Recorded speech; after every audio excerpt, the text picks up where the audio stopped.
இன்றைக்கி வீடியோவில் veg stuffed paratha எப்படி பண்ணுறதுன்ற பார்த்துடலாமா. இதுக்கு முதல்ல ஸ்டஃபிங்க்கு ஒரு பவுலில் 2 பெரிய வெங்காயம், 150 கிராம் கேபேஜு, 2 கேரட்டு, இது 3த்தையும் பொடிசாக அரிஞ்சு சேர்த்துக்கலாம். இது கூடவே கொஞ்சோண்டு கருவேப்பிலை, கொத்தமல்லி, ஒரு பச்சை மிளகா, ஒரு சின்ன துண்டு இஞ்சி, கொஞ்சமாக மிளகாய்த்தூள், கரம் மசாலா தூள், ஒரு டீஸ்பூன் அளவுக்கு சால்ட், இது எல்லாத்தையும் சேர்த்து நல்லா மிக்ஸ் பண்ணிக்கோங்க. அவ்வளோதான், ஸ்டஃபிங் ரெடி ஆயிடுச்சு.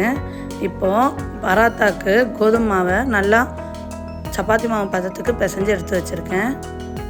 நான் இங்கே வீட் ஃப்ளாரே போட்டு பரத்துறேன்.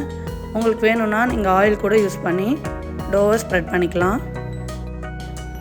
இந்த மாதிரி 4 பக்கமும் நல்லா ஸ்ப்ரெட் பண்ணி எடுத்து வச்சதுக்கப்புறம் ஆல்ரெடி மிக்ஸ் பண்ணி வச்சுருக்கேன் ஸ்டஃபிங்கை ஒரு 2லேருந்து 3 டீஸ்பூன் அளவுக்கு இதில் ஆட் பண்ணிக்கலாம். இந்த ஸ்டஃபிங்கில் நான் எங்கள் வீட்டில் இருக்க வெஜிடபிள்ஸ் தான் ஆட் பண்ணியிருக்கேன். உங்களுக்கு தேவைப்பட்டால் நீங்கள் capsicum, red cabbage, broccoli, cauliflower இந்த மாதிரி எது இருந்தாலும் ஆட் பண்ணிக்கலாம். இப்போது இதில் காட்டுற மாதிரி இந்த மாதிரி 4 மடிச்சுக்கலாம்.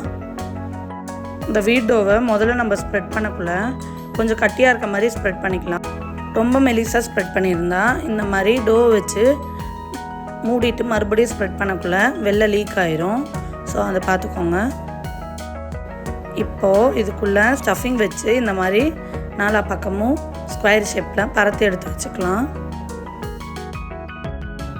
இப்போது இந்த வெஜிடபிள் ஸ்டஃப்டு பராத்தாவை நம்ம பேனில் போட்டு கொஞ்சமாக ஆயில் தடவி, ஆயில் இல்லைன்னா பட்டர் கூட ஆட் பண்ணிக்கலாம், தடவி 2 சைடும் நல்லா பொன்னிறம் ஆகிற வர திருப்பி போட்டு வேக வச்சுக்கலாம். சிம்மில் வச்சு இதை 2 சைடும் திருப்பி போட்டு வேக வைங்க. ஏன்னா வீட் டோ மட்டும் இல்லாமல் உள்ளே இருக்க வெஜிடபிள்ஸும் கொஞ்சமாக குக் ஆகணும், அதனால தான். அவ்வளோதான், வெஜ்ஜி ஸ்டஃப்டு பராத்தா ரெடி ஆயிடுச்சு. இதுக்கு நான் மோமோஸ் சட்னி தான் ரெடி பண்ணியிருக்கேன். வீடியோஸ் பிடிச்சிருந்தா மறக்காமல் லைக் பண்ணி சப்ஸ்கிரைப் பண்ணிடுங்க. ஃப்யூச்சரில் வீடியோ அப்டேட் உங்களுக்கு நோட்டிஃபிகேஷனில் வரணுன்னா பக்கத்தில் இருக்க பெல் ஐக்கானையும் மறக்காமல் கிளிக் பண்ணிக்கோங்க.